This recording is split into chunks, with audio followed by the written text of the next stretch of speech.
नमस्कार, आपका अक्षता क्लासेस में स्वागत है। आज हम ऋषि प्रणाली हिंदी संकेत लिपि की अभ्यास संख्या 55 की डिक्टेशन करेंगे, जिसकी स्पीड 60 शब्द प्रति मिनट होगी। आपकी डिक्टेशन अगले 5 सेकंड बाद शुरू होगी। 5, 4, 3, 2, 1 स्टार्ट। प्रोफेसर मोहनलाल जी ने कॉलेज यूनियन की सभा में स्त्री स्वतंत्रता का प्रस्ताव उपस्थित करते हुए कहा, सभापति महोदय तथा भातृगण और बहनों, जैसा पहले कहा जा चुका है, स्त्री स्वतंत्रता बड़ा महत्वपूर्ण विषय है।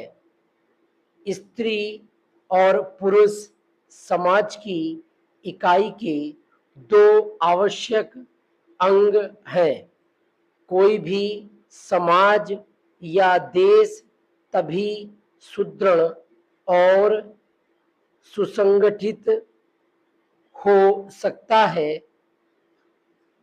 जब ये दोनों अंग एक समान उन्नत हो। फिर हमारी समझ में नहीं आता कि हम अपने एक हिस्से को कमजोर रखकर अपनी संपूर्ण उन्नति कैसे कर सकते हैं। इतने वर्ष के अनुभव और अध्ययन के बाद तो मुझे यह निश्चय हो चुका है कि जब तक हमारी माताएं और बहनें पुरुषों की तरह सुशिक्षित और स्वस्थ ना होंगी, तब तक समाज तथा देश की यथार्थ उन्नति ना हो सकेगी। हमें यह सुनकर दुख होता है कि कुछ पुराने विचार के लोगों को केवल लड़कों की शिक्षा की आवश्यकता मालूम होती है, किंतु लड़कियों की शिक्षा कतई जरूरी नहीं मालूम होती है। परंतु जैसा कि हम ऊपर कह चुके हैं, स्त्री पुरुष समाज के दो आवश्यक अंग हैं। एक ही गाड़ी के दो पहिए हैं। अतः हमें इस बात का ध्यान रखना चाहिए कि समाज रूपी गाड़ी को सुचारू रूप से चलाने के लिए दोनों पहियों का एक सा ठीक रखना परम आवश्यक है।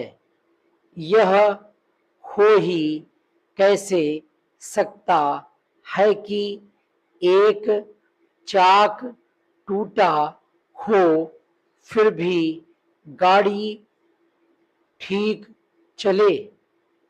यदि यह मान भी लिया जाए कि स्त्रियां पुरुषों की अपेक्षा कमजोर रहती हैं, परंतु साथ ही साथ यह भी कहा जा सकता है कि यदि उन्हें यथोचित शिक्षा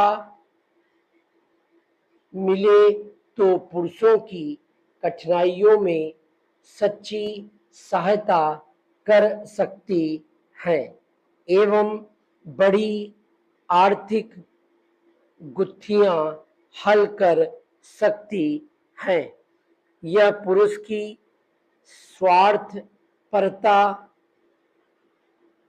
है कि वह उन्हें उन्नत नहीं करने देता, क्योंकि अगर ऐसा हुआ तो वह उन्हें अपनी कठपुतली बना कर ना रख सकेगा। अब मुझे यह जानकर प्रसन्नता हुई है कि शिक्षित वर्ग इस बात को समझ गया है। हमारे लिए यह गौरव की बात है कि हमारे शहर में ऐसी कई कन्या पाठशालाएं खुल रही हैं जो कुछ समय तक ही नहीं वरन बहुत समय के लिए समाज की सेवा करेंगी। मैं तो पहले ही कहता था कि स्त्री शिक्षा देश के लिए बड़े महत्वपूर्ण और गौरव की बात है, क्योंकि इससे ही स्त्री स्वतंत्रता के आंदोलन को प्रगति मिलेगी।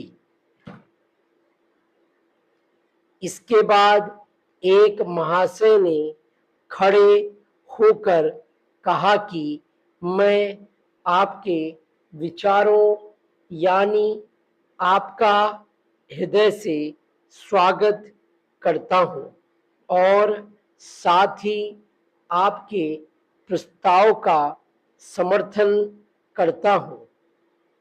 दूसरे सज्जन ने कहा कि मैं आपके प्रस्ताव का अनुमोदन करता हूं।